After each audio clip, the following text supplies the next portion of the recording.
And good day, good afternoon, good morning, good night, wherever you're at when you're getting this. Today we're going to do part 9 of our Solar 101 series, and our topic today is batteries. We're going to talk about batteries. And specifically, what kinds of batteries are out there and what you can choose. And it's going to be a bit of probably the most brief video, because I've got a very simple approach to the way I do things and looking at batteries. First off, it's supposed to be 97 degrees today, and I've got to run the AC, start running the AC as soon as possible. So I did a test. Hopefully everything went well in the test as far as audio with the AC in the background. So sorry, you're going to have to put up with it. But I could hear myself in the video, and it wasn't overpowering. And yes, everything is running on solar, running AC. It does work. Okie dokie, let's start with the batteries. There are a lot of different kinds of batteries out there, and a lot of different opinions of those batteries out there, and a lot of different technologies and uses of those technologies for solar applications. However, it has been my experience within my solar setups and system designs that generally most people have a budget. Was that somebody calling? No, honey. Or is that just you playing? Okay. No, it's being a fun. It's just sorry. Yeah, hopefully the YouTube does not copyright strike me for that little bit of music in the background. It's okay. Well, it'll be what it'll be. So you got multiple kinds of batteries, multiple technologies of batteries, and I've got a very simple approach to that. Because most people are on budgets, it has always been my desire and intention to get them, for their budget, the most amp hours for their dollar. Okay? And then the fan on that just kicked on. So I'm sorry, it's going to be a little loud in the background, but bear with me, please. This is the best I'm going to be able to do for you. So with the concept of being able to get the best or most amp hours per your dollar, that has very quickly answered a lot of the questions when it comes to the different batteries. Now, most of your batteries are built today are lead acid batteries, and those are the least expensive because we manufacture the most of them. There are others. There's nickel iron. There are silver batteries. There is lithium ion batteries. And here's my concern. See, I have a long distance look on things. I think about things long term, and as far as the stewardship of our planet. That's one of the reasons for having solar is so that you're better with your energy consumption, and being self-sufficient. Well, here's the thing, folks. When you look at the battery situation from the amp hours for your dollar, that pretty much limits you down to your standard lead acid batteries. Now, there's different kinds. There's AGM, there's sealed flooded, and there is flooded, and there's a bunch of different varieties. They have their different quirks. There will be different prices on them for the types of batteries.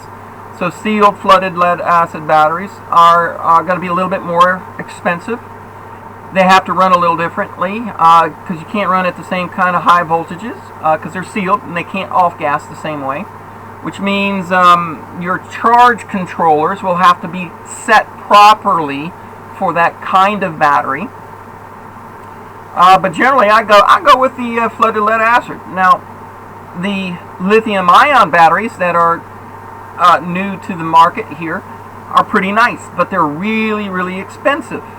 Really expensive, and unless you have a unlimited budget and you can throw some money away at them, then generally you're not going to select them because of the cost, anywhere from 3 to 5 or 10 times the price per amp hour. They're pretty pricey. Now you would hope that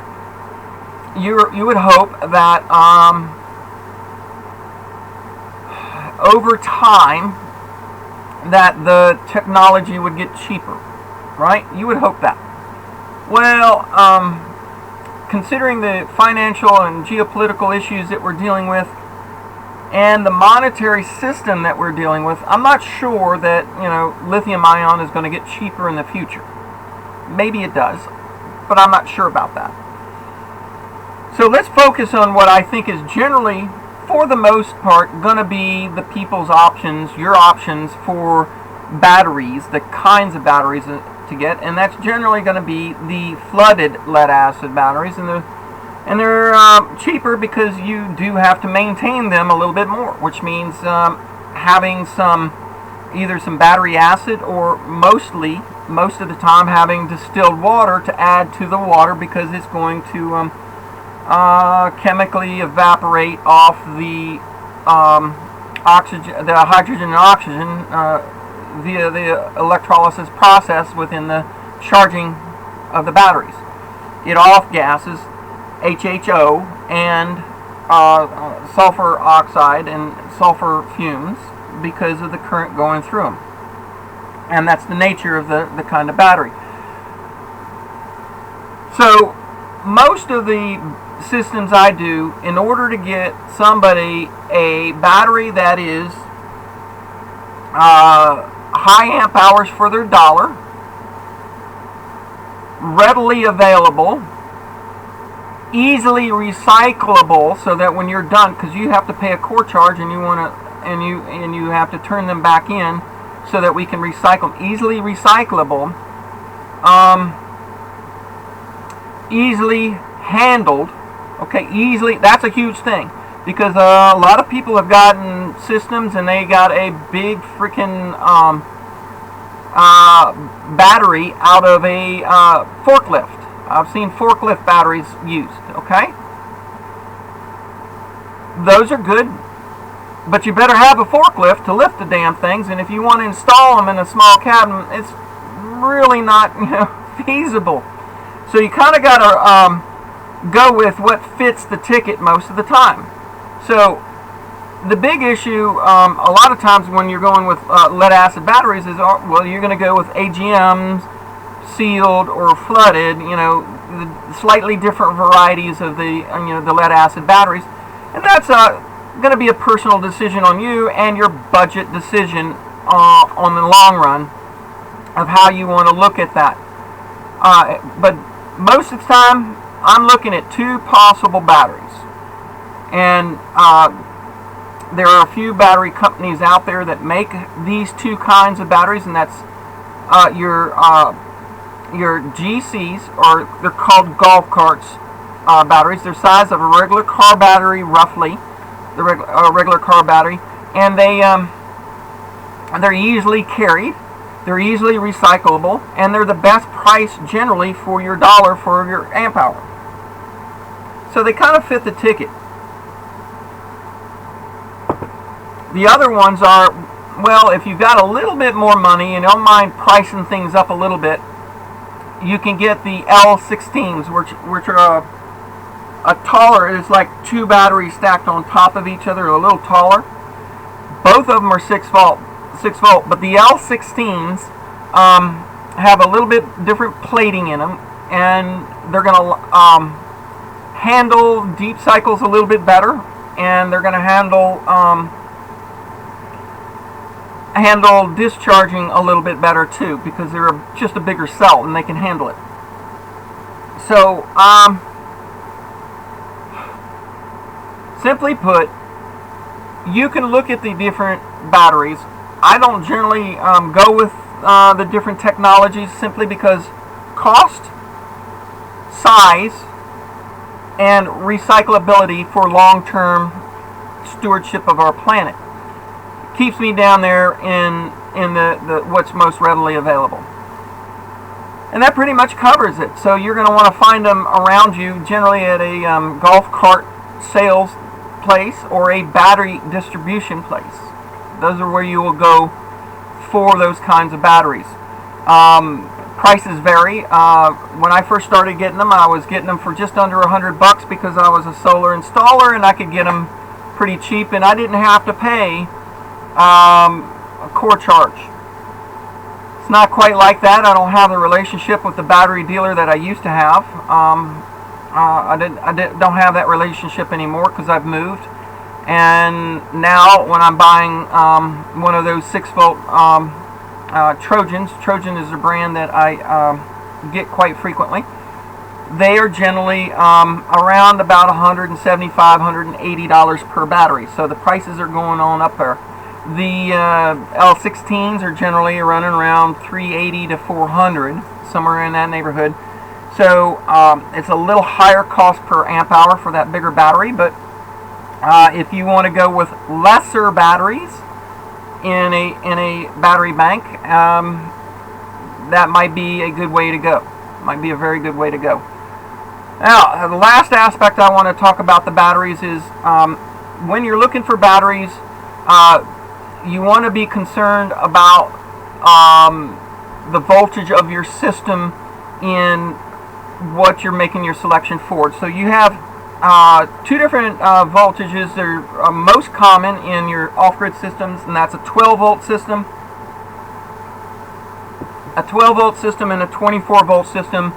The golf carts themselves are a 36-volt system, which is kind of industry unique. You don't see a lot of 36-volt systems in solar off-grid applications. Generally, you go from 24 to 48 volts, and 48 volts is a better voltage for it. The higher the voltage the battery bank that you get, the more efficient your system's going to be, because of the voltages can be kept higher and you don't have to convert and invert as a higher range of voltage. Makes it easier for the equipment to run. So generally off-grid, you want to try and push your system to a 24 or 48 volt if you can, but there's a good reason for sticking with a 12-volt system. And that has been, well, you know, if you have a 12-volt system, you can always substitute any car battery anywhere in a system in emergency situations and have power. And that means you have a bypass between your charge controller and your inverter in order to get power, and you need something as a go-between. So using the 6-volt batteries, you can get those configurations just by adding batteries to your string, but that doesn't mean that you couldn't use some marine 12-volt deep cycle batteries that you might get at Walmart. Those aren't bad either. You can get a 12-volt battery at Walmart or Costco or something like that. Marine or one of the auto parts stores. Auto parts stores have those 12-volt batteries as well. You can get those fairly inexpensively, and they're not a bad price per amp hour. That would work as well. So a lot of off-gridders, survivalists, RV people, that kind of thing, go with the 12-volt systems because they work with the RVs. They work with a lot of options, a lot of possible options in your ability to get batteries. Because as we have seen with this recent beer bug situation, getting things from China has quit, and that means we have had major supply chain interruptions, and batteries, and getting lead is another one, because lead is a element that's, how should I say it, very useful in a lot of ways, but not very healthy. And I mean, besides the puncture issue of fast moving lead, but you don't want lead in your water systems, you don't want lead in your ground and whatnot. And the EPA shut down our lead processing or lead mining here in America. So we about 8 or 10, 12 years ago, so EPA shut down our ability to produce the lead here. So we were, or refine it here. I think it was refine it or mine it. One of the things was shut down, and forgive me, but so everything was going to China for refining and then come back. Maybe it was a refinement. But anyway, the point is this: 12-volt systems offer a lot of options when it comes to emergency battery situations. Okay, so it's very good to have small 12-volt systems for that purpose, and 12-volt inverters. However, the larger systems, the more functions you need, the more stuff you need to run, you generally want to upgrade the voltage in your battery lines, your battery banks, to a 24, or maybe even going as far as a 48 for a much larger system.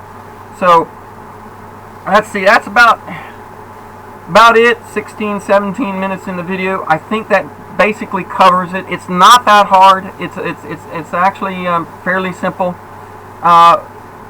Your budget, if you're on a budget, is probably going to direct you into the golf carts or the L16s, flooded lead acid batteries. You always want to make sure that you got a hydrometer.